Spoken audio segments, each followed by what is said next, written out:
पाहुयात गणेशोत्सवासंदर्भातल्या बातम्या।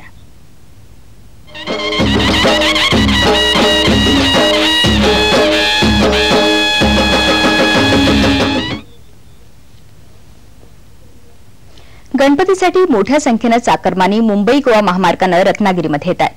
हा प्रवास 10 तासांचा, तसंच घाट आणि वळणही भरपूर। आरवली घाटापासून या घाटांच्या प्रवासाला सुरुवात होते।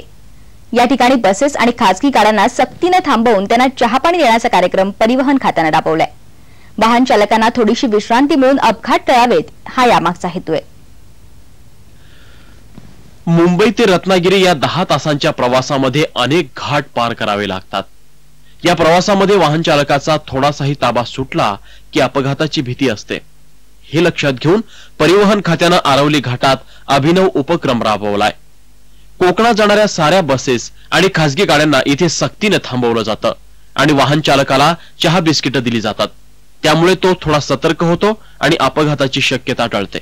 जाणाऱ्या कार, जीप्स या सगळ्या प्रायव्हेट गाड्या आणि बसेस, एसटी ह्या गाड्या थांबवून त्यांना आपण 5-10 मिनिटं जबरदस्ती थांबवून त्यांना 5 ते 10 मिनिटं थांबवून चहाची आणि बिस्किटाची व्यवस्था केलेली आहे। इथे मनोरंजनाची खास सोय करण्यात आली आहे। LCD द्वारे इथे पडद्यावर चित्रपट दाखवले जातात, त्यामुळे सगळ्यांनाच थोडीशी उसंत मिळते आणि मनात एक नवा उत्साह संचारतो।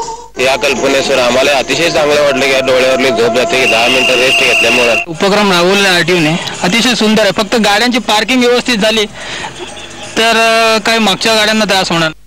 वाहन चालकाला मिळालेली थोडीशी विश्रांती संभाव्य अपघात टाळू शकते। हा साधा विचार घेऊन परिवहन खात्याने सुरू केलेला उपक्रम अनुकरणीय आहे। ATV news Ratnagiri. याबरोबरच महाराष्ट्र माझा हे बातमीपत्र संपलं। पुन्हा भेटूयात काही क्षणातच राष्ट्रीय बातमीपत्रात राजेंद्रसह। नमस्कार।